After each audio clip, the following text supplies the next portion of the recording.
Well, it's one for the money, two for the show, three to get ready. Now go, cat, go, but don't you step on my blue suede shoe. Well, you can do anything but take over my blue suede shoe. Erling Wesley Norheim was born on October 5th, 1940, in Kibberow, Saskatchewan, and raised in the hamlet of White Bear.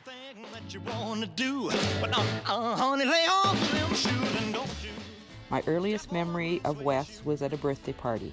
I believe Karen had it in her basement at White Bear. Wes arrived, and I thought he was Elvis Presley. He had his hair long on top and a wave curl on the front, and he was wearing skinny leg pants with a pink satin ribbon on the outseam of both legs. Gosh, he was hip. I just drooled. So that was a really big deal to get down to Clearwater Lake to the dances. Every Saturday night there was a dance. Anyway, sometimes Wes would mangle. We'd talk to Mom, never Dad. And Wes would hang on the fridge. Yeah. I couldn't quite hold up. Mom would say, if you have to hang on the fridge, how come you can think you can dance?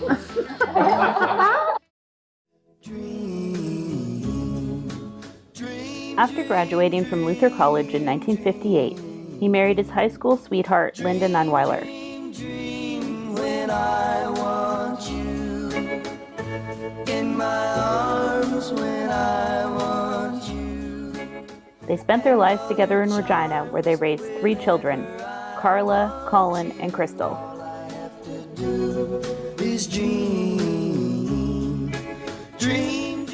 Wes and Linda took me to live with them in Gladmer Park in Regina and made me part of their family. I wasn't just a room and boarder. They insisted on me being an actual member of their immediate family and mentored me all through high school and on into university. Taste your lips of wine anytime. Over the years, their family grew when Carla married John, Colin married Linda, and Crystal married Craig. Later, they welcomed the addition of 3 granddaughters, Kara, Shanda, and Carissa. Unforgettable. Actually, one of the things that I admire about Wes is his dedication to his wife and his family. It was a good mentoring, a good role model for me to see how a healthy family works. And that they were. They used to joke that I was their practice child as a teenager. And I know years later, friends would come to them for advice on problems that they were having raising their teenagers. And at one point they thought, well, maybe we should just hang a shingle up counseling center, because they had done in my mind, they had done such a good job with raising their kids, as well as supporting me all through those years. In every way.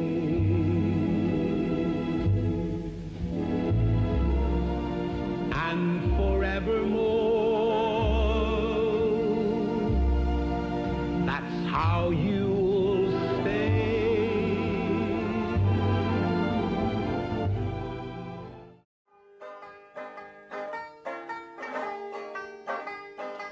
At the age of 18, Wes began working as a kiln operator with Western Clay in Regina.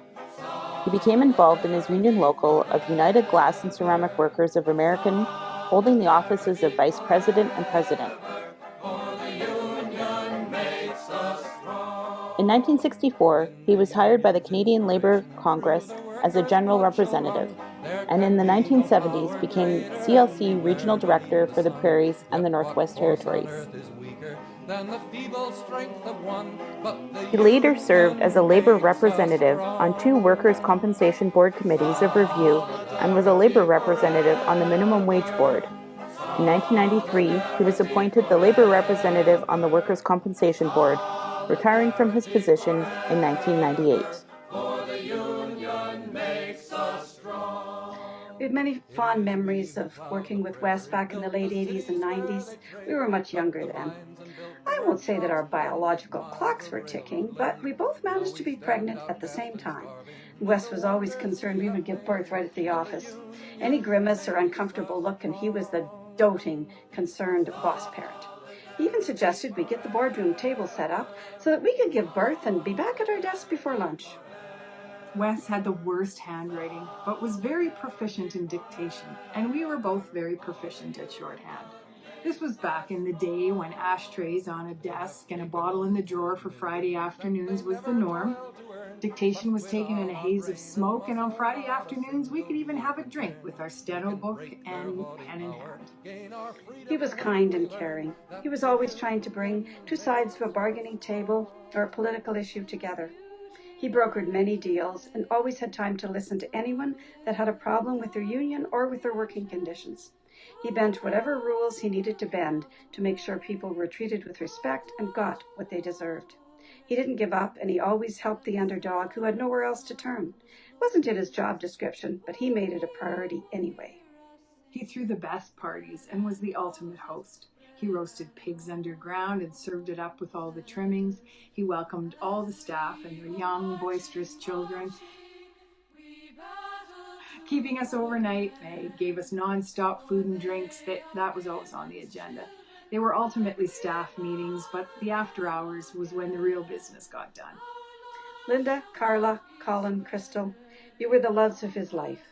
He was so proud of his children and was always sad when he missed many family events because of work. We recall Crystal speaking at Wes's retirement party and looking out across that crowd crying and recognizing the respect for her dad in that room. It was then she realized what an impact he had made in the labor movement and the reason for his absence. As much as we were saddened when we learned he was leaving us, we were happy for him that he had been appointed as labor advocate at the Workers' Compensation Board. We knew that this was a good move for him and he could end his busy travel schedule, late nights, and weekend work.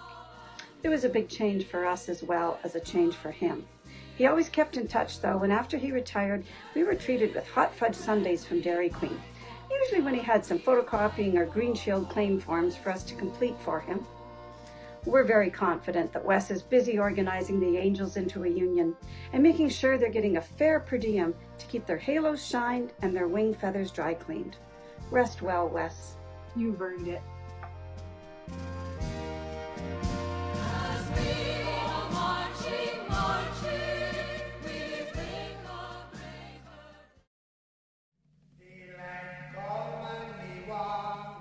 In his spare time, Wes enjoyed hunting, landscaping, woodworking, boating, and socializing with family and friends at home and at the cottage at Granby Beach. He could always be counted on to lend a helping hand while sharing a funny story or humming a tune. He enjoyed listening to music, dancing with his sweetheart, and playing cards.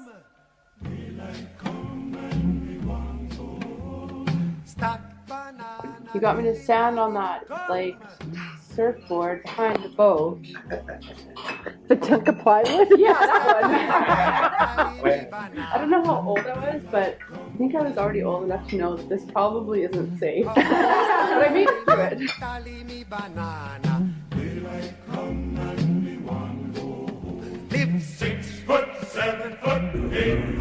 Someone once said that you only need 3 bones to live: a wishbone, a funny bone, and a backbone. Well, Wes definitely had all 3. Wes and Dad plotted and planned all kinds of memorable vacations and camping trips that involved both their families. Those camping trips were throughout the States and BC and are still fresh in my mind. I can barely remember some of the sights we saw, but the stops along the way and the great times at camp with both families laughing are like yesterday. Wes had a great laugh and a great sense of humor to match. No one who saw our camping group together smiling and laughing could help from grinning ear to ear, and we always seemed to have some strangers camping nearby who wanted to join us. 6 foot, 7 foot, 8 foot bunch!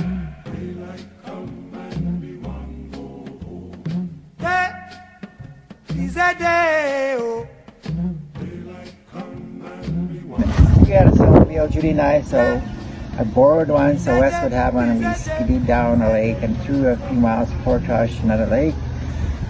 Got some fish, and then on the way to come home, his machine broke down, so we had to double up on mine to get home. It was a nail biter. I'm sure Wes looked like he thought it was frickin' crazy trying to get a snowmobile in a little plane about the size of an Austin Mini. And of course he had to fly with the back door was off. It was 35 below. It was probably cold. I don't know. Anyways, here's how it looked after we landed. Well, I'd looked over Jordan, and what did I see? Coming for to carry me home.